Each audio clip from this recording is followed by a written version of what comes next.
యెరూషలేమా దేవుని పట్టణమా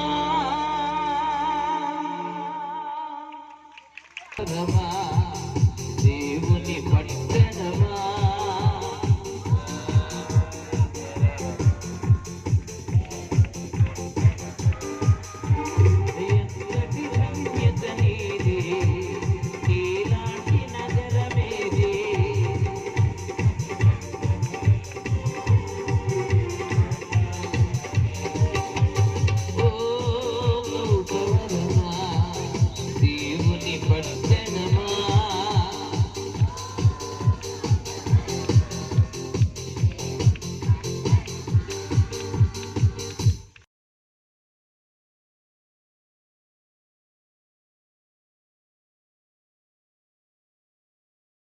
బాబు పుట్టారు. 2009లో మా పాప పుట్టింది. ఆ 3 years ఏమో మా లైఫ్లో సంతోషంగా ఉన్నాము, హ్యాపీగా ఉన్నాము. కష్టపంటే తెలియదు, బాధ అంటే తెలీదు, లేమి అంటే మాకు తెలియదు, ఆకలి అంటే అస్సలు తెలీదు. అలాంటి సమృద్ధి అయిన జీవితం మాది. మరి చక్కగా అన్ని పనులు చేసేవారు అనమాట నా భర్త. అన్ని పనులు తెలుసు, అన్ని పనులకు వెళ్ళేవాడు, ఫ్రీగా ఇంట్లో కూర్చునేవాడు కాదు. బాగా కష్టపడతారు. అందువల్ల మేము సమృద్ధిగా ఉండేవాళ్ళమి, మంచిగా హ్యాపీగా ఉండేవాళ్ళమి. 2010లో మా లైఫ్లో మేము అనుకోలేని మలుపు మాకు తిరిగింది. మేము ఎప్పుడు ఊహించలేని పరిస్థితి మా జీవితంలో జరిగింది. మరి ఒక దైవజనుల ద్వారా మేము మోసపడి వాళ్ళని నమ్మి మరి మేము ఒక హిమ్ ట్రస్ట్ ద్వారా ఆయన ఏం చేశారంటే నెలకి 10,000 కడితే పెన్షన్ లాగా వస్తుంది మీకు అని చెప్పిన తర్వాత మేము 1 సంవత్సరం దాకా దాంట్లోకి మేము ఎంటర్ అవ్వలేదు. ఎంటర్ అవ్వకుండా వద్దు, మనకు దేవుడు సమృద్ధినిచ్చాడు, మనకు వద్దని మేము దూరంగానే ఉన్నాం. కానీ ఆ దైవజనుడు మమ్మల్ని నమ్మించి మాటలతో మమ్మల్ని బాగా, అంటే ఏంటంటే నేనున్నాను కదమ్మా మీకేం భయం అంటే సొంత మరి అన్న చెల్లిలాగా ఉండేవాళ్ళం అనమాట మేము. అలా ఉన్నప్పుడు మీరు లేదు, మీరు కట్టండి, దీంట్లో చేరండి, ఇది మీకు లాభం వస్తుంది, మీ కష్టాలు తీరుతాయి అని ఎన్నెన్నో చెప్పి లాస్ట్కి మమ్మల్ని దాంట్లోకి ఎంటర్ చేసిన తర్వాత నా భర్త ఏం చేస్తారంటే తను ఏదైనా మేలు పొందుకుంటే అవతల వాళ్ళు కూడా ఆ మేలు పొందుకోవాలని ఆశతో ఏం చేస్తారంటే అందరికి చెప్తారనమాట, నేను ఇక్కడ ఈ మేలు పొందుకున్నాను, మీరు కూడా వెళ్ళండి మేలు పొందండి అనే ఉద్దేశంతో ఏం చేస్తారంటే ఈయన కట్టింది కాకుండా మా చుట్టుపక్కల ఫ్రెండ్స్ తన సర్కిల్లో ఉన్న ఫ్రెండ్స్ అందరి చుట్టూ ఒక 70 మంది చేత మరి దాదాపు ఒక 30 లక్షల దాకా డబ్బులు తర్వాత ఒక 2 monthsలోనే ఆయన పరారైపోయేశారు. ఇంకా కట్టిన వాళ్ళందరూ కూడా మిమ్మల్ని నమ్మి మేము కట్టాము, ఆయనైతే మాకు తెలియదు, మీరు కట్టమంటేనే మేము కట్టాము, మీరు మేలు పొందుకున్నారు కాబట్టి మేము మేలు పొందుకోవాలని మీరు చెప్పబట్టి మీ ఆశతోనే మేము కట్టుకున్నాము, వాళ్ళెవరో మాకు తెలియదు కాబట్టి వాళ్ళని అడగము, మిమ్మల్ని అడుగుతామని చెప్పి దాదాపు ఎన్ని సంవత్సరాలు ఆ ఇబ్బందులు పడ్డామంటే నిజంగా అప్పుడు తెలిసింది మాకు ఆకలి ఏంటో, అప్పుడు తెలిసింది మాకు వేదన ఏంటో, బాధ ఏంటో, కన్నీరేంటో. అసలుకి ఏ రోజు మేము నిద్రపోలేదండి. కనీసం ఒక 3 years సంతోషంగా ఉన్నా, హ్యాపీగా ఉన్నాం అంతే. కానీ 2010 నుంచి మాకు కష్టాలు స్టార్ట్ అయినాయి. ఆ పరిస్థితిలో చాలా ఇబ్బంది పడ్డాం. 2011, 12 ఈ 3 సంవత్సరాలు ఇబ్బంది అంటే ఇబ్బంది, కనీసం తల దాచుకునే పరిస్థితి అనమాట. అంటే కట్టిన వారందరూ కూడా గోల చేసి ఇంటి దగ్గరికి వచ్చి చాలా ఇంట్లో సామాన్లన్నీ గోల చేసేవాళ్ళు, పగలగొట్టేవారు. ఈయనకి అప్పట్లోనే 2 కార్లు ఉండేవి మాకు, చక్కగా సంపాదిస్తూ బాగా సమృద్ధిగా ఉండేవాళ్ళం. ఆ 2 కార్లు పగలగొట్టేసేవాళ్ళు, చాలా ఇబ్బంది పరిచేవారు మమ్మల్ని. ఎక్కడికి వెళ్ళన్నా బాధ, మరి ఇంటి దగ్గరకు వచ్చేసేవాళ్ళు. అలాంటి కళ్ళింటి పరిస్థితిలో నా భర్త ఏం చేస్తారంటే ఒకరోజు నేను ఉద్యోగానికి వెళ్ళాను, ఈవినింగ్ నేను రిసెప్షనిస్ట్గా పనిచేసేదాన్ని. అక్కడికి వెళ్ళిన తర్వాత వాళ్ళు వచ్చి గొడవలు చేశారేమో నాకు తెలియదు. నేను వెళ్ళి కూర్చున్నాను. ఈయన 10 లీటర్ కిరోసిన్, అప్పటికి నేను మాకు గ్యాస్ స్టవ్ లేదు, మామూలుగా కిరోసిన్ స్టవ్ వేను, 10 లీటర్ల కిరోసిన్ తీసి ఇంట్లో ఉంచాను. ఆ రోజే ఉంచాను. నేను వెళ్ళి కూర్చున్నాను రిసెప్షనిస్ట్లో. కూర్చున్న తర్వాత కొద్ది నిమిషానికి నాకు ఏంటో ఒక కలవరం నాకు హృదయంలో పుడుతుంది. ఇంటికి వెళ్ళాలి నాకు ఒక స్వరం వినపడతా ఉంది వెనక నుండి, శోభన త్వరగా ఇంటికి వెళ్ళు, నా పేరు పెట్టి పిలుస్తున్నారు, త్వరగా ఇంటికి వెళ్ళానని. నా వెనక ఈ ఒక హస్తం నన్ను తాకుతా ఉంది. నేను అటు ఇటు తిరిగి చూస్తున్నాను, ఎవ్వరు లేరు, కానీ స్వరం మాత్రం నాకు వినపడుతుంది. నాకు ఇంకా వెంటనే భయం వేసిపోయి, ఏంటి ఇలా స్వరం వినపడుతుంది, ఇంటికి వెళ్ళాలి అనిపిస్తుంది ఏంటంటే త్వరగా మరి ఆ 2 కిలోమీటర్స్ మా ఇంటికి అక్కడ జాబ్ చేసే స్థలానికి ఇంకా పరిగెత్తుకుంటూ వచ్చిన కరెక్ట్గా తలుపు తడుతున్నాను. మీరు నమ్ముతారో లేదో కానీ కరెక్ట్గా తలుపు తడుతున్నాడు, అంటించడానికి రెడీగా ఉన్నారు. మా ఇల్లంతా 10 లీటర్ కెరోసిన్ పోసేసి ఇల్లంతా కెరోసిన్ స్మెల్ వస్తున్నాయి. నిజంగా ఆ రోజు దేవుని స్వరము ఆయన హస్తమునను తాకపోతే ఈరోజు అసలు మేము బ్రతికుండే వాళ్ళం కాదు. దేవుడు అద్భుతంగా ఆయన స్వరాన్ని వినింపచేసి అప్పుడు వెళ్ళి కరెక్ట్గా నిజంగా ఆయనకి తెలియలేదైతే వాళ్ళు వచ్చి గొడవలు చేసిన ఆ మైండ్ సెట్లో ఆయనకి ఏం చేసుకోవాలో తెలియక అలా సూసైడ్ చేసుకోవాలనే థాట్తో ఆయన ఆ కిరోసిన్ పోసుకున్నారు. ఎప్పుడైతే నేను తలుపు తట్టానో ఆయనకి మరలా స్పృహ వచ్చినట్టుగా నేనేంటి ఇలా చేశాను, నేనేంటి ఇలా ఈ పరిస్థితి నేను చేశాను, నాకే తెలియదు, వాళ్ళు వచ్చిన ఇబ్బంది పెట్టిన దాంట్లో నాకేం చేయాలో తెలియక ఇలా చేసేసానని ఇంకా దేవుడు నిజంగా అలా 2-3 సార్లు చేయడానికి ప్రయత్నిస్తే దేవుడు అద్భుతకరంగా ఒక్కొక్కసారి ఒక దైవజనులు రావడము, ఒక్కొక్కసారి నేను వెళ్ళడము, అలా దేవుడు అద్భుతంగా కాపాడుకుంటూ వచ్చారండి. ఆ తర్వాత ఇంక మేము ఇరువురుగా కూడా మాట్లాడుకున్నాం, చనిపోతే మనం నిజంగా ఏదో తప్పు చేసాము, మనం ఏదో అంటే వాళ్ళు మోసం చేసింది నమ్మరు, కానీ మనమే ఏదో మనమే వాళ్ళని మోసం చేశామని నమ్ముతారు. కాబట్టి మనకొద్దు, అవమానాలు నిందలు వచ్చినా పర్లేదు, మన ఇరువురు కూడా పని చేసుకుందాము, ఒకరి జీతం మన ఇంట్లో జరుపుకుంటూ ఒకరి కష్టార్జితం వారికి అప్పులు కడతాము, ఆయన మనల్ని మోసం చేసినా పర్వాలేదు, మనల్ని నమ్మి కట్టిన వారిని మనం ఎప్పుడు మోసం చేయకూడదు, దేవుడు చూసుకుంటాడు అని చెప్పి దేవుని మీద విశ్వాసముతో దాదాపు ఇప్పటికి 13 సంవత్సరాలండి ఆ అప్పు మేము కడతానే ఉంటాం. ఇప్పటికి కూడా ఒక్కొక్కరికి కష్టార్జితం, మా నెలలో వస్తున్న కష్టార్జితాన్ని కొంచెము అప్పులు కడుతూ మా జీవితాన్ని గడుపుతూ వస్తున్నాము. నిజంగా అలా అద్భుతంగా దేవుడు మమ్మల్ని కాపాడుతూ వస్తున్నాడు. ఈ ఇబ్బందుల్లో ఎన్నో అనారోగ్య పరిస్థితులు, నిజంగా ఈయనకైతే ఒకసారి అనారోగ్యం వస్తే హాస్పిటల్కి అంటే నిద్ర లేకుండా అనుకొని ఏడ్చి ఆహారం లేక ఏడ్చి ఆలోచించి ఈ ఇబ్బందుల నుండి బాధల నుండి ఎలా బయటికి రావాలని ఆలోచించే దాదాపు చిన్న వయసులోనే ఆయనకి 25 ఇయర్స్లోనే షుగర్ వచ్చింది. ఒకరోజు హాస్పిటల్కి వెళ్తే డాక్టర్ మమ్మల్ని చూడలేదండి, నడిచి వెళ్ళాము, ఆడ కూర్చున్నాము, డాక్టర్ చెక్ చేసి 500 కంటే పైగా ఉంది షుగరు, మీరు ఎలా నడిచి వచ్చారు అసలుకి, నేను చూడని, ఆయన పెద్ద డాక్టర్ గారు, నేను చూడనని చెప్పి పంపించేశారు మమ్మల్ని. నేను చూడను మిమ్మల్ని, ఇంత చిన్న వయసులో ఇంత షుగర్ వచ్చిన దాకా మీకేం సిమ్టమ్స్ తెలియలేదా, మీరు ఎలా ఉన్నారు అసలుకి, మీరు ఎలా నడిచి వచ్చారని ఆయన ఆశ్చర్యపోయారండి. నిజంగా దేవుని కృప. తర్వాత ఇంకా మా తండ్రి గారు ఇంకొక హాస్పిటల్ చెప్తే అక్కడికి వెళ్ళిన తర్వాత దేవుడు 1 మంత్లోనే నార్మల్గా తీసుకోవడానికి దేవుడు కృప చూపించారు. అలా ఒక్కొక్క అనారోగ్యము పరిస్థితులన్నీ కూడా దేవుడు కాపాడుతూ మమ్మల్ని బ్రతికిస్తూ వస్తున్నాడు. ఆ తర్వాత నేను జీసస్ కాల్స్లో ప్రేయర్ టవర్లో ప్రేయర్ వారియర్గా పనిచేసేదాన్ని.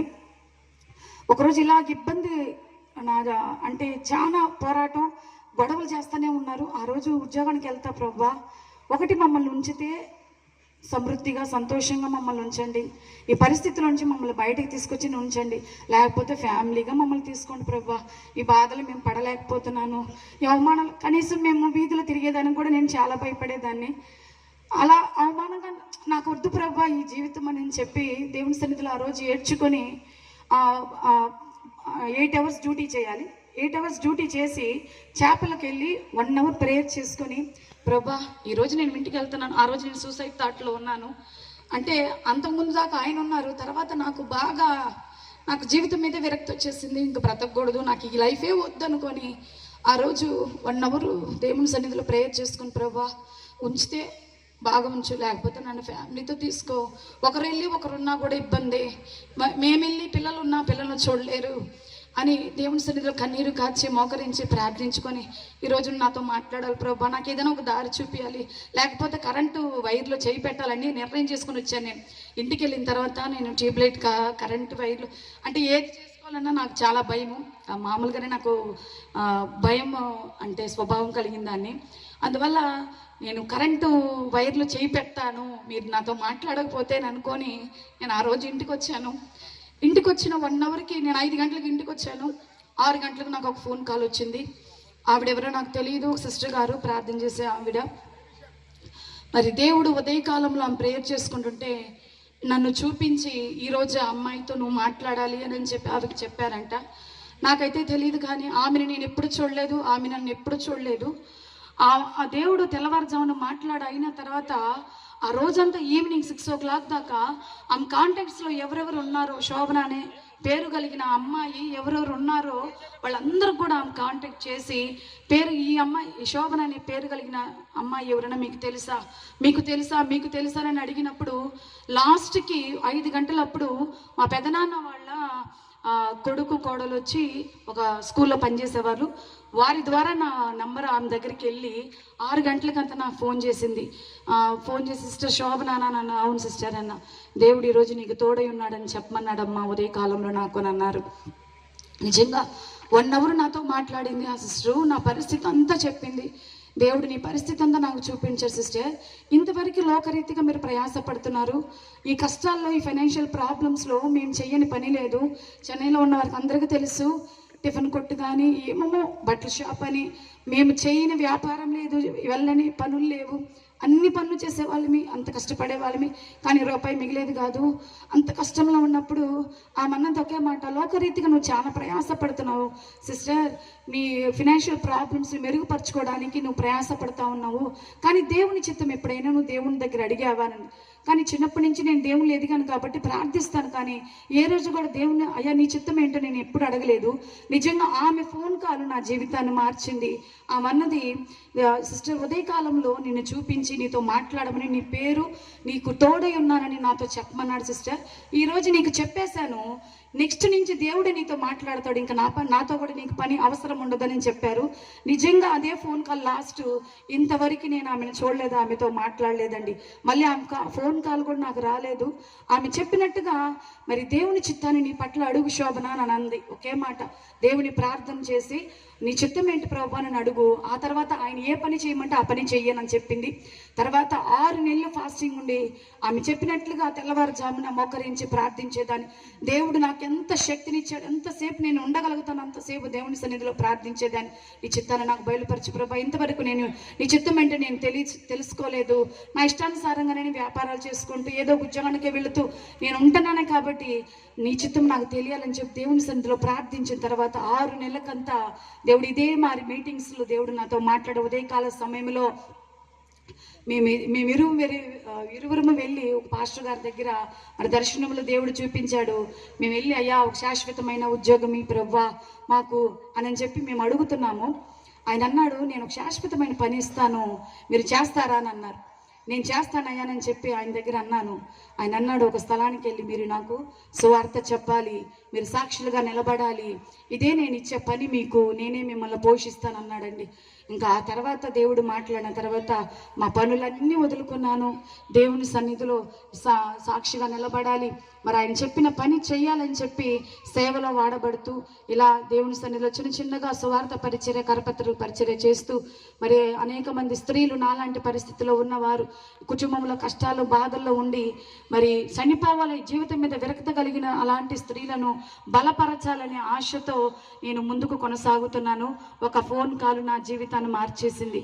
తర్వాత ఇంకా మేము ఇరువురం కూడా మాట్లాడుకొని మరి దేవుడు ఇలాగా మనల్ని అందరూ అద్భుతకరంగా అనారోగ్యాలు వచ్చినప్పుడు, ఫైనాన్షియల్ ప్రాబ్లమ్స్ వచ్చినప్పుడు, చనిపోవాలని థాట్ వచ్చినప్పుడు అంతా కూడా దేవుడు అద్భుతంగా మనల్ని బ్రతికించాడు కదా, దేవుని కొరకు మనం సాక్షిగా నిలబడదామని చెప్పి మేమిరువురం కూడా సంవత్సరానికి ఒక్కసారి ఒక గ్రామాన్ని ఎన్నుకొని ఆ గ్రామంలో ఇలా 3 రోజులు సువార్త పరిచర్య మరి చేసి మరి మన సాక్ష్యాన్ని దేవుడు మన జీవితంలో చేసిన మరి అద్భుతాలు, ఆశ్చర్యకార్యాలు ఇతరులకు చెప్పి కొంతమందిని మాలాంటి పరిస్థితిలో మరి జీవితం అంటే ఆశ లేకున్న వారిని, అలాంటి వారిని బలపరచాలనే ఆశ కలిగి ఈ సువార్త మేము చేస్తున్నామండి. ఇది 13వ సంవత్సరము. దేవునికి స్తోత్రములు. దేవుడిచ్చిన గొప్ప అవకాశం కొరకు దేవునికి మహిమ కలుగును గాక. ఆమేన్. నిజంగా దేవుడిచ్చిన మాకు ఈ ఆయుష్ కాలము దేవుడికి మహిమ కలుగును గాక. ఆమేన్. ఈ మీటింగ్స్ కూడా ప్రతి సంవత్సరము దేవుడు తన ఉచితమైన కృపను బట్టి, అమూల్యమైన ప్రేమను బట్టి ఏదైనా ఒక గ్రామాన్ని ఎన్నుకొని 3 రోజులు విజయకోటాలు జరుగుతున్నది. మొట్టమొదటి విజయకోటాలు అయితే మేము గుడివాడ ప్రాంతంలో, భూషణగుళ్ళ ప్రాంతంలో మేము ఫస్ట్ మీటింగ్స్ మేము ఏర్పాటు చేశాము. మేము ఇలా గాయపడినప్పుడు అనేక పాస్టర్ గారులు మాకు వెండుగా అండగా ఉండి మమ్మల్ని నడిపించేవారు. ఆ పాస్టర్ గారులు మా సంఘ కాపరి గారు వి రమేష్ అయ్య గారు, మోసెస్ అయ్య గారు, అదేవిధంగా మా ఆత్మీయ శిలువరక్త బంధం నిన్న చెప్పారు కదా, జాన్ మంగాచార్య గారు. నాకు దాదాపు 23 సంవత్సరాలు నాకు పరిచయం. అయ్య గారు నేను ఎప్పుడు ఏ మీటింగ్స్కు నేను పిలిచినా కూడా, తనకు డేట్స్ ఉన్నా కూడా ఏదైనా ఒక డేట్ అట్లా అడ్జస్ట్మెంట్ చేసి మా కొరకు వచ్చి వాక్య భాగం ఇచ్చి, నేనంటే దినమంది మీరందరూ చూసుంటారు.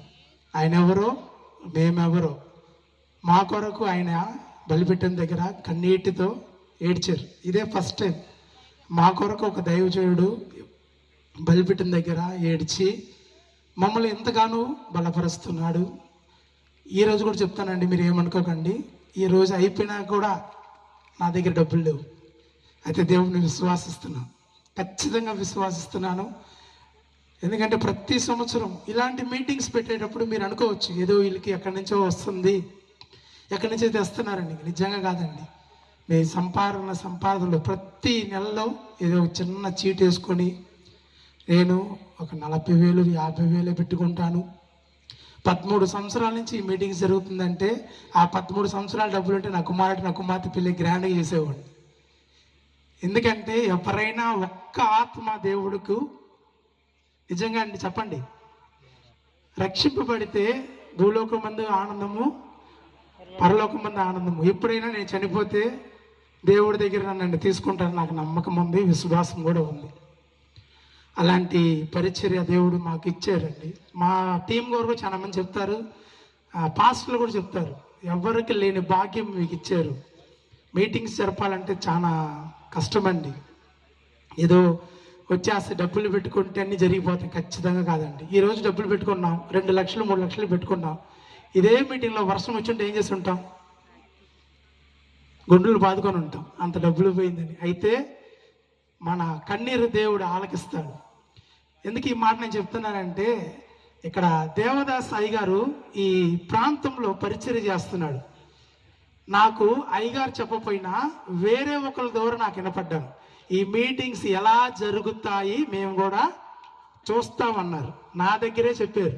వాళ్ళు ఎవరని కూడా నాకు తెలియదు. నేనంటే ఉదయం మందు నేను బయటికి అలా వచ్చినప్పుడు, ఈ మీటింగ్స్ అయ్యగారి ద్వారా వచ్చి నువ్వు జరిపిస్తున్నావు, ఈ 3 రోజుల మీటింగ్స్ కూడా క్యాన్సిల్ అవుతాయి అన్నారు వర్షం ద్వారా. నిజంగా అప్పుడు అనుకున్నాను, నాకెంత వెనకాల పగ ఉన్నారో అయ్యగారికి కూడా నాకంటే ఎక్కువ ఉన్నారు అనుకున్నాను అప్పుడు. అయితే నిజంగా ఇక్కడ వచ్చి మీటింగ్స్ జరుగుతున్నావంటే దేవుడు ఒక సంకల్పం. ఈ మీటింగ్స్ అయ్యగారు నిన్నటి దినమని చెప్పారు. మే 19వ తారీఖున అయ్యగారికి గత సంవత్సరంలో ఎన్నో ఇబ్బందులు జరిగినాయి. అయితే ఇదే మే 19, 20, 21 తారీఖున ఉద్యోగ కూటాలు జరుగుతున్నాయి. వచ్చే సంవత్సరం ఇదే ఉద్యోగ కూటాల్లో ఖచ్చితంగా ఇక్కడ మందిరం ఏర్పడుతుంది. ఎంతమంది విశ్వసిస్తున్నారు? నిజంగా అండి, నోటు మాట కాదండి, ఖచ్చితంగా చెప్తున్నాను. వచ్చే మే నెలకి ఇక్కడ మందిరం ఉంటుంది. అయ్యగారు మమ్మల్ని గుర్తుపెట్టుకుని మమ్మల్ని కూడా పిలవాల్సిందిగా తెలియజేస్తున్నాను. ఇదే విధంగా చిన్న సాక్ష్యం కూడా నేను చెప్పేలా ఆశపడుతున్నాను. ఒక సంవత్సరం ముందు నేను ఈవెంట్ మేనేజ్ చేస్తున్నాను. కొంతమందికి నా బంధువులు కూడా కొంతమందికి తెలియదు. నేను ఈవెంట్ మేనేజ్మెంట్ చేసేటప్పుడు మా ఇంటి దగ్గర ఒక మంచి ధనవంతుడు ఉన్నాడు, చాలా మందికి తెలుసు. అతని పేరు కబాలి. అతను వాళ్ళ కుమారుడికి వివాహం అయితే దాదాపు నేను ఈవెంట్ ఒక 40 లక్షల ఈవెంట్ తీసుకొని నేను ముందుకు సాగుతున్నాను. ఒక 3 days ఉంది. ఆయన నాకు దాదాపు 12 లక్షల డబ్బులు ఇచ్చారు. 12 లక్షలు డబ్బులు ఇచ్చేసి ప్యారిస్కి వెళ్ళి నేను అన్ని సిద్ధపాటు చేయాలని ఆ 12 లక్షల డబ్బులు తీసుకొని 7 లక్షల డబ్బులు బండి డిక్కీలో పెట్టి 5 లక్షలు తీసుకెళ్ళి నేను కట్టాను. తిరిగి వచ్చి చూసే లోపల బండి పగలగొట్టి 7 లక్షల డబ్బులు తీసేశారు. నిజంగా చాలా మందికి ఈ విషయాలు తెలియదు. ఆ రోజు నైట్ కూడా నేను ఇంటికి వచ్చి చాలా చెప్పాలా వద్దా, ఎందుకంటే మాకు ఆల్రెడీ చాలా అప్పులు ఉన్నాయి. అయినా కూడా చెప్పాలా వద్దా అని అనేసి నేను చెప్పాను. ఇంకా శోభన ఎమ్మటమ్మటే ఏమేమో చేసింది, ఎవరెవరితో మాట్లాడింది. ఎందుకంటే మరుసటి రోజు, ఈ రోజు రాత్రి 5 గంటలకి ఆ డబ్బులు మిస్ అయింది. సోమవారం రాత్రి, బుధవారం సాయంత్రము ఈవెంట్ ఉంది. నాకు 40 లక్షల ఈవెంట్ అండి. వాడు ఎట్లాంటి మా వాళ్ళందరూ కూడా తెలుసు. వాడు చేయకపోతే ఇంకా ఇల్లు దూరి కూడా కత్తితో చంపేస్తాడు. అలాంటి మనిషి ఒక్క రోజులండి, మీరు నమ్మండి నమ్ముకోండి, ఈ రోజు రాత్రి 12 గంటలకు కూర్చొని నేను నా కుమారుడు, నా కుమార్తె శోభన, ఇంకా నా కొంచెం 2-3 మా బంధువులు, నాకు తెలిసిన అన్నయ్య వాళ్ళు, వాళ్ళతో మాట్లాడి ఇలాంటి సంగతిని అడిగినప్పుడు ఒకే రోజులండి 6.5 లక్షల మేము రెడీ చేసామండి. నిజంగా అండి, 6.5 లక్షల ఒక్క 24 అవర్స్లో మా దగ్గర ఏ ప్రూఫ్ కూడా లేదు. అయితే దేవుడు మమ్మల్ని నడిపించాడు. ఎందుకో మరి శ్రమల మీద శ్రమలు తగులుతూ ఉన్నాయి, నడిపించాడు. అదేవిధంగా మేమిద్దరం కూడా వివాహం చేసుకునేటప్పుడు తను చదువుకుంటా ఉండింది. నేను వివాహం అయిపోయినాక, నేను ఈ సాక్ష్యం ఇదే మొదటగా చెప్తున్నాను, వివాహం అయిపోయినా కూడా నేను చదివిపిస్తానని చెప్పి వివాహం చేసుకున్నాను. అయితే కొన్ని సూచనల చదవలేదు. దేవుడి కృపను బట్టి అప్పుడు చదివి ఉంటే ఏదో ఆఫీస్లో ఏదైనా అడ్మిన్ పోస్ట్ కానీ వేరే ఏదైనా పోస్ట్ కానీ తన చేసి ఉండేది. గత 3 సంవత్సరాల నుండి నా సత్యమణి MTH, BTH, MD 3 చదివిందండి. 3 చదివి దేవుడి కృప వల్ల ఈరోజు సేవకురాలుగా నిలబడింది. గట్టిగా ఒకసారి చప్పలు తట్టి అభిమానం తెలుద్దాం. నేను వేరే ఏదైనా చదివి ఉంటే నేనే చదివిలేదు, తనే కష్టపడి చదివింది, తన డబ్బులతోనే ఫీజు కట్టుకునిందండి. నిజంగా నేను రూపాయి బిల్ల కూడా ఇవ్వలేదు, తన డబ్బులతోనే చదువుకునింది, తన డబ్బులతోనే చదివి 3 డిగ్రీలు కూడా, బెంగళూరులో 2 డిగ్రీలు, చెన్నైలో 1 డిగ్రీ తీసి ఈరోజు సేవకురాలుగా నిలబడి 12 సంవత్సరాలు మేము పరిచర్యలో ఉన్నప్పుడు ఏదో విశ్వాసులుగా మేము ఉన్నాము. ఈరోజు సేవకురాలుగా నిలబడింది. అయితే ఇప్పుడు కూడా ఇవాంజలిస్ట్గా మేము ఉన్నాము. దేవుడి చిత్తం అయితే వచ్చే సంవత్సరం ఒక సంఘంగా మేము ఏర్పాటు చేసుకొని దాంట్లో సంఘ కాపులుగా మేము ఉండాలని మేము ఆశపడుతున్నాము. మా కొరకు, మా కుటుంబం కొరకు, చెన్నై నుంచి వచ్చిన ప్రతి ఒక్కరి కొరకు కూడా మీరు ప్రార్థించండి. అదేవిధంగా ఈరోజు మన మధ్యలోకి వచ్చిన అన్నయ్య స్టీవెన్సన్ అయ్య గారు నా హృదయపూర్వక వందనాలు. నేను ఒక్క మాట అడిగాను, అన్నయ్య లాస్ట్ రోజు, చివరి రోజు ఒక్కరోజు రావాలని. దాదాపు అన్నయ్యతో ఎన్నో సంవత్సరాల తర్వాత ఒక్కరోజు ఫోన్ కాల్తో మాట్లాడాను. ఎమ్మటే మాకు అన్నయ్య ఈ డేట్ ఇచ్చి ఖచ్చితంగా వస్తాను అని చెప్పి అన్నయ్య కూడా హృదయపూర్వక వందనాలు తెలియజేస్తున్నాను. మమ్మల్ని ఎంతగానో ప్రేమిస్తున్న మా బ్రదర్ కోటి అన్నయ్య కూడా నా హృదయపూర్వక వందనాలు తెలియజేస్తున్నాను. ఎక్కువసేపు మాట్లాడుతున్నా ఏమనుకోబాకండి, మా బాధ, అందుకనే మాట్లాడుతున్నాను. మేము ఇలాంటి మీటింగ్స్ ఒకసారి పల్లపట్ల గ్రామంలో పెట్టామండి. అప్పుడు అన్నయ్య ఎలాంటోడు కూడా మాకు తెలియదు. నేను అప్పుడు ఆర్కెస్ట్రాలో ఉన్నాను. నేను అన్నయ్య ఎవరిలో కూడా నాకు తెలియదు. నేను అన్నయ్య దగ్గర వెళ్ళి, అన్న నాకు బేస్ కావాలి, టాప్ కావాలి, యాంగిల్స్ ఫిట్టింగ్ కావాలని నేను చెప్తున్నాను అన్నయ్యకి. కనీసం అన్నయ్య ఒక్క రెస్పాన్స్ కూడా చేయలేదు నాకు. మీకేం కావాలి చెప్పండి రాసుకుంటాను, మీరేం కావాలి చెప్పండి రాసుకుంటానని సింపుల్గా అన్నయ్య చెప్తుంటే నేను ఆ శోభన దగ్గర చెప్తున్నా, వీళ్ళ బ్రదర్ని కలిసాను, నా వల్ల అయిన అమౌంట్, చిన్న అమౌంట్ అడ్వాన్స్ అన్నయ్యకి పేమెంట్ ఇవ్వాలి. అన్నయ్య చెన్నైకి వెళ్ళినాక మేము పేమెంట్ ఇస్తామన్నయ్య అన్న. సరే తమ్ముడు, ఫస్ట్ టైం అన్నయ్య చూడటం, గొప్పగా కాదండి ఇది, నిజంగా ఫస్ట్ టైం అన్నయ్య చూడటం. అన్నయ్య అడిగిన పేమెంట్ ఎక్కడో ఉంది, మేము ఇచ్చిన అడ్వాన్స్ ఎక్కడో ఉంది. దాని తర్వాత అన్నయ్యకి ఫోన్ చేసి, అన్నయ్య ఇది మరిగా పేమెంట్ కొంచెం తక్కువ ఉంది, ఒక 5,000 పంపిస్తాను, దాదాపు ఇంకా అన్నయ్యకి 50,000 దాకా ఇవ్వాలి, ఖచ్చితంగా ఇస్తాను అన్నయ్య అంటే, ఎమ్మట మరుసటి రోజు అన్నయ్య రూపాయి పిల్ల కూడా వద్దన్నారండి. నిజంగా అండి, అన్నయ్య ఫస్ట్ టైం నాకు, అన్నయ్య ఎవ్వరని కూడా తెలియదండి, గొప్పగా చెప్పట్లేదు, ఎవ్వరని కూడా నాకు తెలియదు, ఏ పాస్టర్ ద్వారా నా పరిచయం అన్నయ్య. దాని తర్వాత నా కుమార్తె పెద్ద పిల్ల అయినప్పుడు అన్నయ్య కానీ చెప్పినప్పుడు ఎమ్మటే మేనమామ ఏం చేయాలో అది వచ్చి చేసాడండి. నిజంగా నేను చాలా సంతోషపడ్డాను. మాకు చాలా కష్టాలలో కూడా మాకు అన్నయ్య మా వెనుక బోనుగా ఉన్నాడు. ఇప్పుడు కూడా నా సెల్లో మీరు చూసారంటే, నేను గొప్పగా చెప్పట్లేదు, మై బెడ్ బ్రదర్ అని వేసుంటా, నా నెత్తరు అన్నయ్య అలానే వేసుకుంటా. నేను అన్నయ్య కోసం గొప్ప చెప్పట్లా, దేవుడు ఇచ్చిన ఆత్మీయ బంధం ఇది. ఇలా ఆత్మీయ బంధంలో అయ్యగారు మమ్మల్ని ఎంతగానో ప్రేమిస్తారు. దేవదాస్ అయ్యగారు చెన్నైకి ఒక్క మాట రావాలంటే వచ్చేస్తారు. మొన్న కూడా అయ్యగారు మే డిసెంబర్లో మీటింగ్స్ పెట్టినప్పుడు 14-15 తారీఖున అయ్యగారు డేట్ తీసుకున్నాను. అయ్యగారు వస్తా అని చెప్పాడు. అయ్యగారు హైదరాబాద్ నుంచి వస్తున్నాడు. ఆయన వచ్చేస్తాను అయ్యగారు, పొద్దున్నే ఫోన్ చేశాను, వచ్చేస్తాను తమ్ముడు అన్నాడు. ఆ స్టేజ్కి అలా అంటే మా ఇంటి వాకిల దగ్గర దిగేటప్పుడు దాకా నాకు తెలియదు. అయ్యగారికి కాలు ఇరిగిపోయి ఫ్రాక్చర్తో కట్టుకొని కారులో ఇలా కూర్చునే వచ్చాడండి. నిజంగా వేరే దైవజనులు అయితే మీకు తెలుసు, సింపుల్గా ఫోన్ చేసి క్యాన్సిల్ చేసేవాళ్ళు. ఆ కట్టి కట్టుకొని కార్లు వెనకమాల కూర్చొని వచ్చి ఆ ఉజుగుటాలని చాలా వాక్యరీతిగా బలపరిచి మమ్మల్ని కూడా బలపరిచారండి. కేవలం ఈ 13 సంవత్సరాలలో దేవుడు ఇచ్చిన ఈ పరిచర్యలో నాకు ఎంతోగానో దేవుడు సహకరించారు. అదేవిధంగా చెన్నై పట్టణం మందులో కూడా నన్ను చిన్న ఒక బ్రాంచ్, మీ అందరికీ తెలుసు, జాన్ వెస్లీ గారు, రాజమండ్రి హోలీ జాన్ వెస్లీ గారు క్రైస్ట్ వర్షిప్ సెంటరు, ఆ బ్రాంచ్ను కూడా దేవుడు మా ద్వారా చెన్నై బ్రాంచ్ నడిపించడానికి కూడా దేనికి పనికిరాళ్ళ మమ్మల్ని, చెన్నైలో ఎంతోమంది ఉన్నారు వాళ్ళకి తెలిసిన వాళ్ళు, అయితే దేనికి పనికిరాళ్ళ మమ్మల్ని వాళ్ళు ఎన్నుకొని చెన్నై బ్రాంచ్ని కూడా మా ద్వారా జాన్ వెస్లీ గారు కానీ బ్లెస్ వెస్లీ అక్క గారు కానీ ప్రతిరోజు ఆదివారం మమ్మల్ని ఆ బ్రాంచ్లో నడిపించుకుంటున్నాడు దేవుడు. ఇలాంటి మా బంధువులు మిత్రులు మాకున్నారు. ఆ పాస్టర్ గారు మాకు ఎవరో తెలియదండి. అయితే ఈరోజు ఇన్ని పాస్టర్ గారు ఫోన్ నెంబర్స్ నా దగ్గర ఉన్నాయంటే ఈ పరిచర్య ద్వారా మేము ఎంతో మేలు పొందాము. ఇలాంటి పెద్ద పెద్ద దైవజనులు, ఇలాంటి పెద్ద పెద్ద సింగర్స్, నిజంగా అంటే అయ్యగారి నంబర్ నాకు ఎలా వచ్చింది, ఇలాంటి పెద్ద పెద్ద సింగర్స్ కూడా దేవుడు మమ్మల్ని ఈ పరిచర్య ద్వారా నడిపించా దేవాది దేవుడికి నా హృదయపూర్వక వందనాలు తెలియజేస్తున్నాను. నేను ఇంకా ముందు ఈ మీటింగ్స్ కూడా ఈ 13వ సంవత్సరాలు నేను ప్రతి సంవత్సరం చెప్తాను, ఎందుకంటే ఇవాళ ఉంటాము రేపు ఉండము. అయితే ఖచ్చితంగా చెప్తాను, నేను చనిపోయినా సరే ఈ పరిచర్య మట్టుకే ఆగదు. నా కొరకు నా కుటుంబము, నా చెన్నై టీం వారు కూడా దీన్ని కొనసాగిస్తారని నేను నమ్ముతున్నాను. ఎందుకంటే ఇవాళ ఉన్న వాళ్ళు రేపు లేరు. మనం ఒక మాట ఉందండి, నేను పాస్టర్ గారు చాలా మంది ఉన్నారు, నేను మాట్లాడుతున్నా, ఏమైనా తప్పు అనుకోకండి. కొంతమంది బ్యాంక్ అకౌంట్లు వేసుకుంటాం, నిజంగా చెప్తున్నానండి, రేపు గడిచేదానికి మాకు డబ్బులు లేవు. అయితే ప్రతి సంవత్సరం మీటింగ్స్ పెట్టాలని ఆశ మట్టుగా ఉంది. నిజంగా చెప్తున్నాను, నా 2 పిల్లలు ఉన్నారు ఇక్కడ, వాళ్ళకి రేపు ఇలా జరుగుతుంది. అయితే మా కుమార్తె గారు చెప్తాను, ఈ ప్రపంచంలో ఎవ్వరు చేసి ఉంటారు మీ పిల్లలు అలా చేస్తానని చెప్తాను, రూపాయి పిల్లలు లేకుండా. ఎందుకంటే విశ్వాసం, దేవుడు ఖచ్చితంగా విశ్వాసం ఇస్తాడు. మీరందరికీ తెలుసండి, ప్రతిరోజు వర్షం పడుతుంది ఇక్కడ, 3 గంటల దాకా వర్షం. ఈరోజు కూడా మా శ్యామలక్క అడిగింది, ఏందయ్యా వాన ఎట్టు వస్తుంది అని ఈ రోజు అనింది, సాయంత్రం చూడక్క అన్న. నిజంగా దేవుడు ఇచ్చిన ఈ వాతావరణం బట్టి దేవాతి దేవునికి ఎంతగానో స్తుతిస్తున్నాను.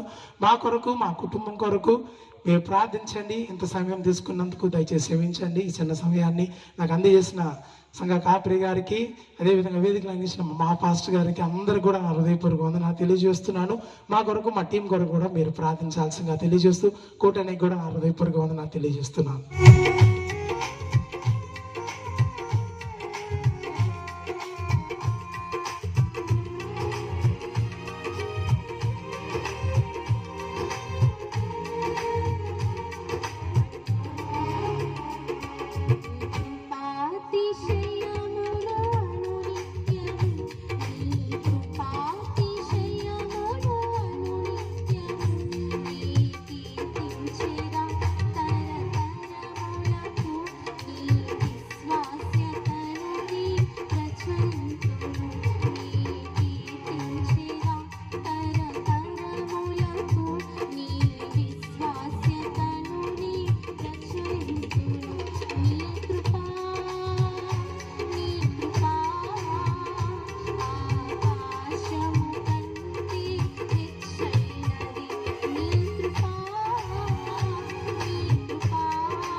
ఉన్నటువంటి ఈ ప్రాంగణంలో మరి మీరంతా ఉన్నారు, దైవజనులు ఇక్కడ ఉన్నారు.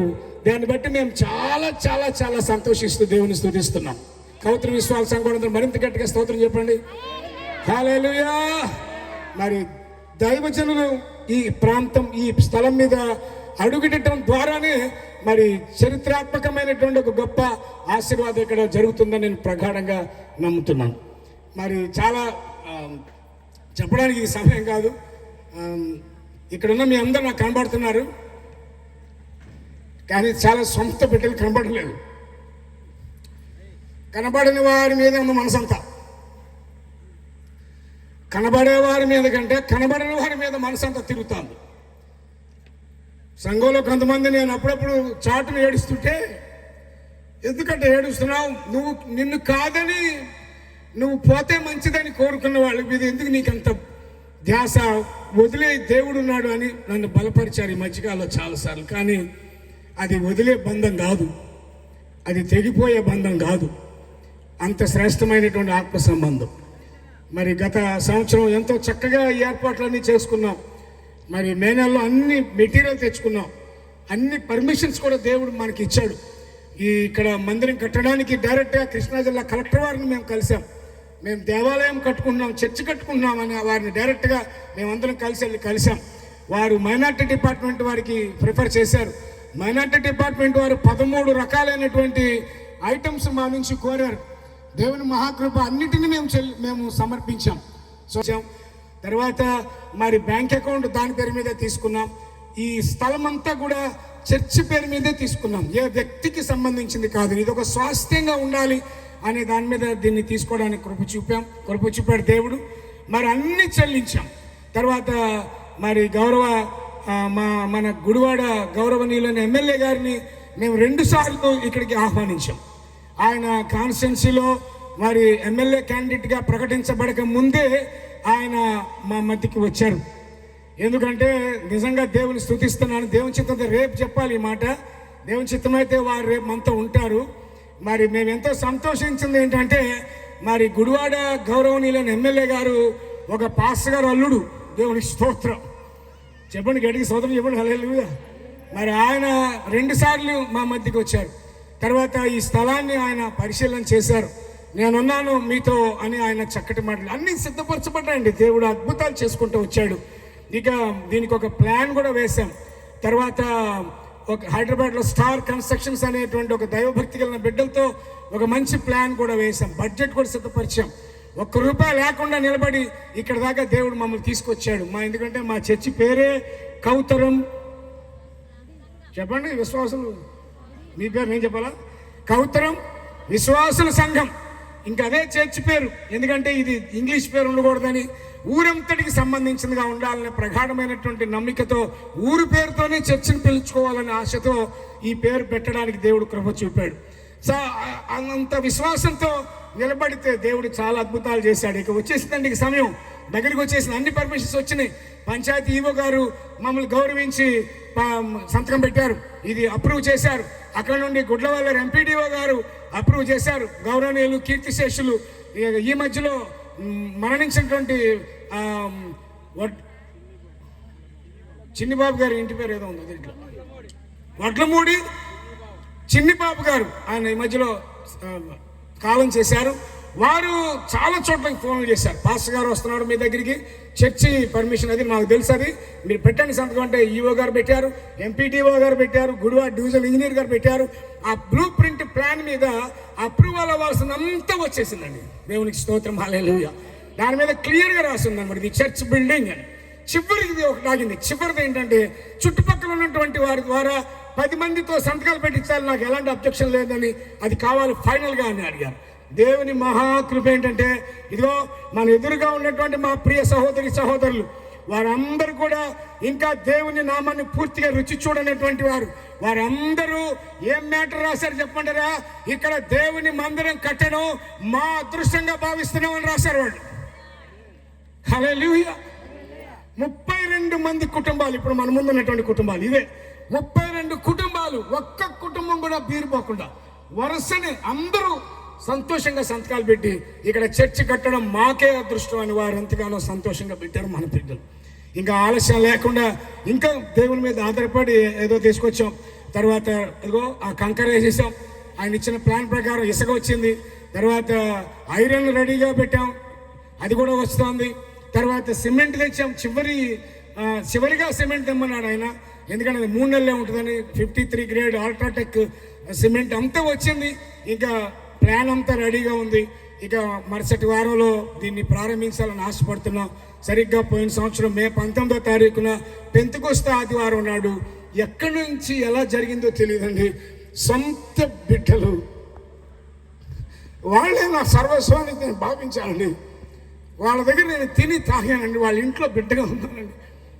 వాళ్ళు అలా చేస్తారని ఎప్పుడు ఎక్స్పెక్ట్ చేయలేదు ప్రియులారా. ఏంటో మరి నాకు అర్థం కాలేదు. చాలా తీవ్రంగా నన్ను నిలదీసి అకారణమైన ఆరోపణల చేత చర్చిలో 4 గంటల పాటు చాలా తీవ్రమైనటువంటి వాగ్వివాదం జరగడం నా గుండెను బద్దలు కొట్టేసిందండి.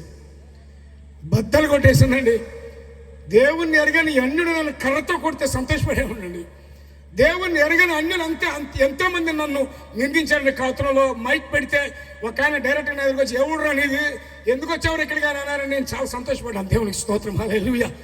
ఎంతోమంది అన్యులు నన్ను చూసి ఎగతాళి చేసిన బిడ్డలు చాలామంది తెలియచేశారు, దేవునికి వందనాలు. కానీ కడుపును పుట్టిన బిడ్డలు, నా తత్వం ఎరిగిన బిడ్డలు, నా బుద్ధి తెలిసిన వాళ్ళు, నా సర్వస్వాన్ని ఎరిగినటువంటి బిడ్డలు జీవితాల్లో ఎందుకో మరి ఒక రకమైనటువంటి అవమానకరమైన స్థితి సరిగ్గా పోయిన సంవత్సరం మే 19వ తారీఖున జరిగింది. నేను వెంటనే అప్రమత్తమై ఇమీడియట్గా 24 గంటల్లో మళ్ళీ మీటింగ్ పెట్టి నేనే పిలిచాను అందరినీ. మీకేదో అనుమానాలు ఉన్నట్టున్నాయి, మీరేదో పొరపాటున ఆలోచిస్తున్నట్టున్నారు, రండి అని నేను మళ్ళీ అందరినీ కాల్పర్ చేశాను ప్రియులారా. మరి విచిత్రమైన విషయం ఏంటో తెలియదు కానీ ఆ 2వ రోజు అంటే ఇదే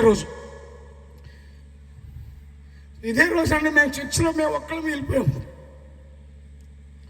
ఇప్పుడు పొరపాటు తెలుసుకున్న సంఘస్థులు ఇక్కడ ఉన్నారండి. వాళ్ళ ముందు నేను డైరెక్ట్గా చెప్తున్నాను, వాళ్ళు కూడా లేరండి.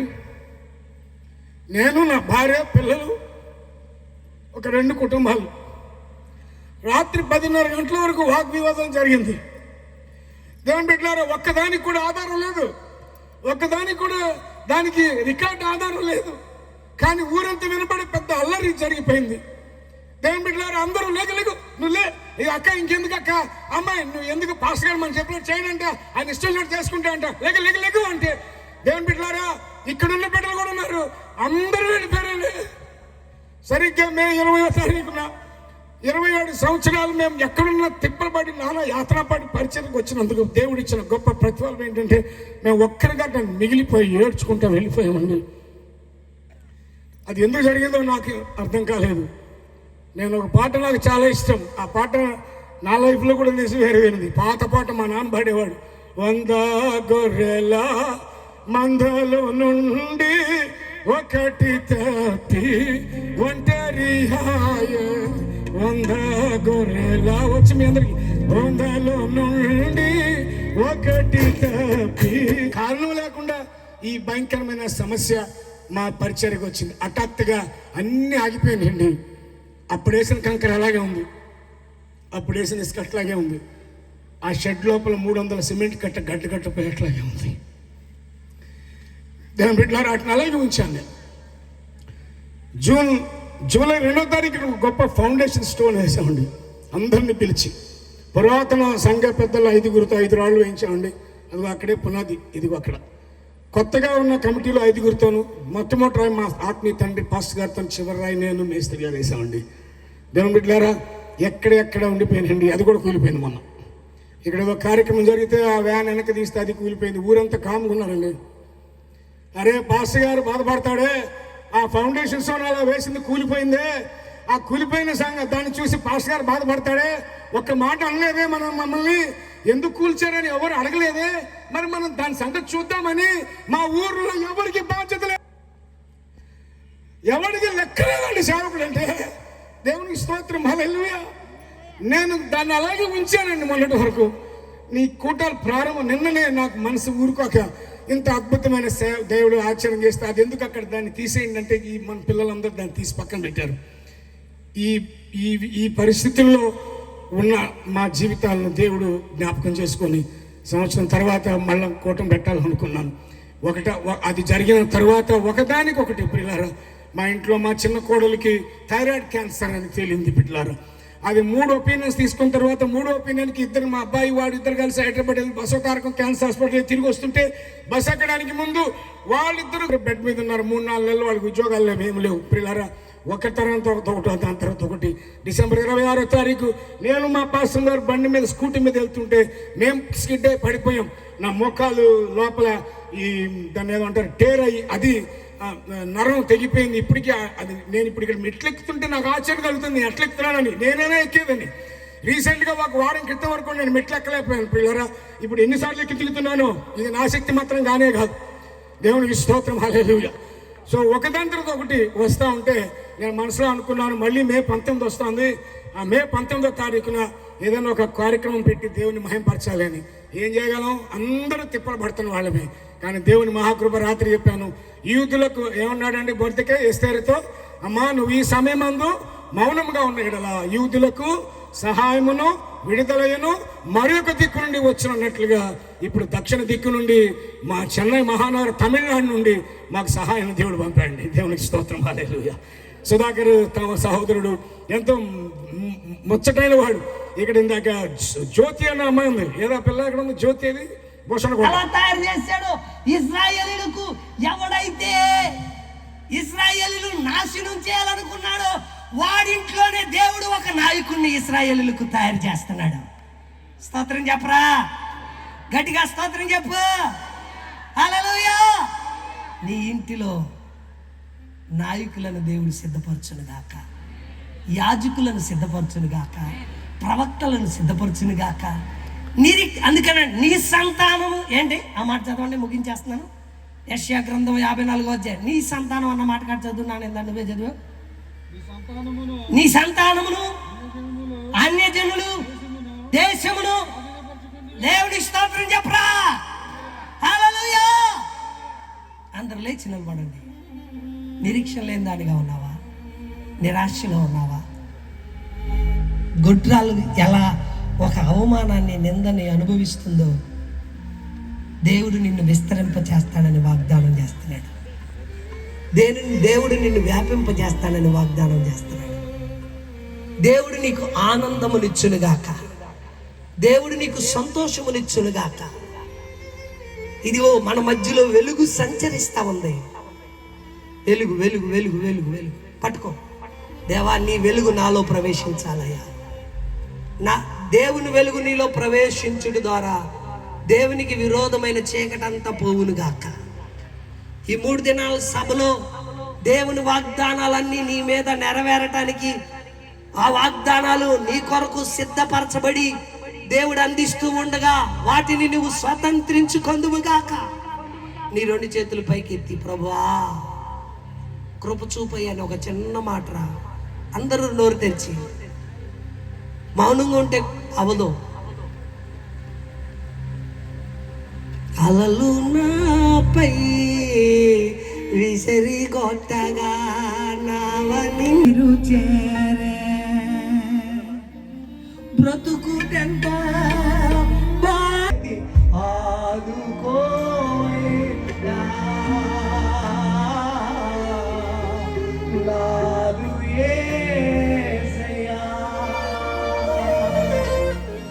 చిన్న మాట ప్రార్థన చేసుకోండి. అటు ఇటు తిరగమాకంటున్నాను. ఒక్క చిన్న మాట ప్రార్థన చేసుకోండి. నీ వేదన ఏంటో నాకు తెలియదు.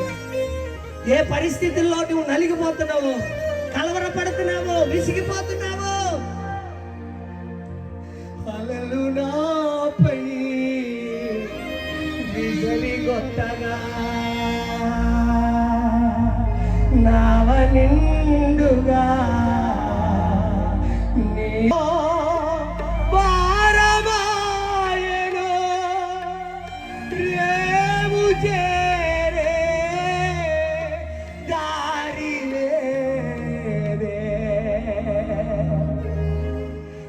చేతులు పైకి ఆదుకో నాదు యేసయ్యా.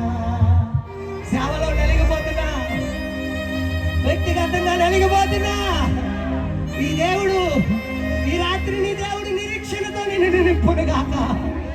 గొప్ప ఆశ దేవుడు నీకు పుట్టించును గాక. ఆ తల్లి చిన్న ఆశ దేవుని మీద పెట్టుకుందంటే దేవుడు చూడండి ఆ తల్లి కొడుకుని ఎక్కడ పెంచుతున్నాడు.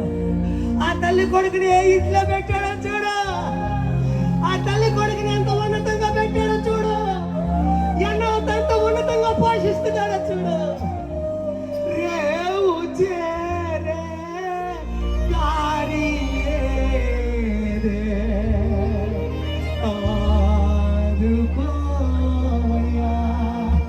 చెప్పరా బిగ్గరగా చెప్పు నాన్న.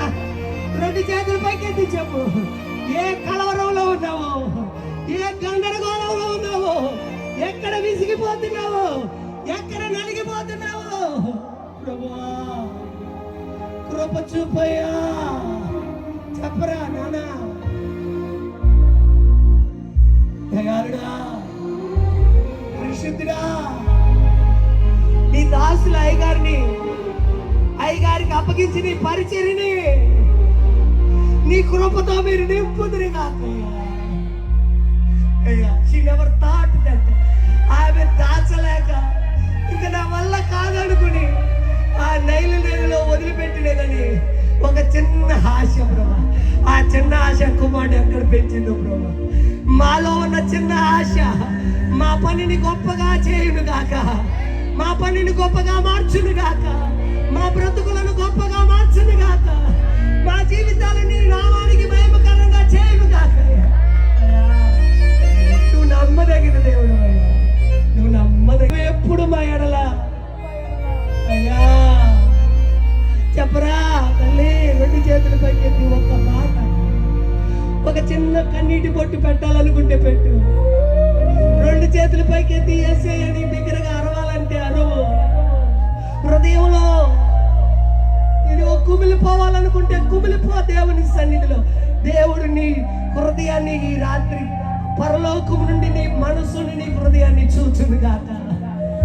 దేవుని కన్నులు చూస్తున్నాయి నీ ప్రార్థనను, నీ మొరను, నీ వేదనను, నీ కలవరమును, నీ కన్నిటిని, నీ దుఃఖమును. హల్లెలూయా, హల్లెలూయా, హల్లెలూయా.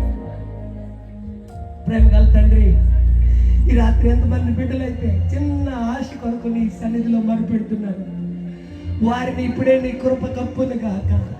నీ వాగ్దానాలు వారి స్వతంత్రించుకుందురు గాక. నీ నమ్మకత్వం వారి ఎడల ఉండును గాక. నీవు వారి పక్షాన నిలిచి ఉందువు గాక. దైవజనుల కొరకై స్తోత్రం, దేవదాసయ్య గారి కొరకై స్తోత్రం, అమ్మగారి కొరకై, మరి సంతానం కొరకై, మెడ్రాస్ నుండి వచ్చిన టీం కొరకై, వేదిక మీద ఉన్న సేవకు సూచక్రియలు జరుగును గాక. అల్పుని నాకింత అయ్యా ఈ ఘనమైన సేవలు నాకు కూడా అవకాశం బాలభాగస్తున్నవడానికి భాగ్యం. థ్యాంక్ యూ లో. వైద్య సహకారం అందించిన బిడ్డల కొరకై, ఇదిగో నాయన ఈ శబ్ద యంత్రం కొరకు పనిచేసిన కుమారుని కొరకై అయ్యా బిడ్డలందరికీ ఈ రాత్రి నీ మహిమ మేఘం మా మధ్యన నడుచును గాక. నీ పాదం మా మధ్యలో సంచరించును గాక. నీ కన్నులు ప్రతి వారి హృదయాలను చూచును గాక. నీ తాకిడి ప్రతి వారి హృదయాలకు స్పర్శ కలుగును గాక. సహాయం చేసి మహిమపడమని యేసు నామములో వేడుకుంటున్నాం తండ్రి. అందరూ కూర్చోండి, అందరూ కూర్చోండి, అందరూ కూర్చోండి. మన మధ్యలో ప్రవహించుచున్నది. ఆమేన్. ఆ అభిషేకాన్ని మనకు అందించడానికి దేవుడు ఒక పాత్రగా వాడుకున్న దైవజనుడు, ఆప్తుడు, తను తాను ఎల్లప్పుడూ తగ్గించుకునేటువంటి గొప్ప ఆధ్యాత్మిక లక్షణాలు కలిగినటువంటి అద్భుతమైన దైవ సేవకులు మరి బిషప్ బదిరి జోసెఫ్ గారికి వాక్యం అందించినందుకు, బలపరిచినందుకు, వాగ్దానం ఇచ్చినందుకు కూడి వచ్చిన మనందరం సేవకులతో సహా వారికి నిండుగా వందనాలు చెల్లిద్దాం. చెప్పడం కొడుతూ రైస్లో కన్నా థ్యాంక్ యూ. మేము ఉన్నప్పుడు మరి పాడుపడిపోయిన ఇంట్లో, కరెంట్ లేని ఇంట్లో, దిక్కు దశ లేనప్పుడు మా ఇంట్లోకి మరి ఒక దైవ సేవకుడు సైకిల్కి డ్రమ్ము కట్టుకొని వచ్చి మా ఇంట్లో ప్రార్థన పెడితే ఆ ప్రార్థన వల్లే మా జీవితాలు మళ్ళీ నూతనంగా ప్రాణం పోసుకున్నాయి. దేవునికి స్తోత్రం. ఆయనే మాకు ఆత్మీయ తండ్రి, నాకు, నా భార్య, నా కుటుంబానికి. వారు గుంటూరు జిల్లా భట్టిప్రోలులో దేవుని సేవకులు.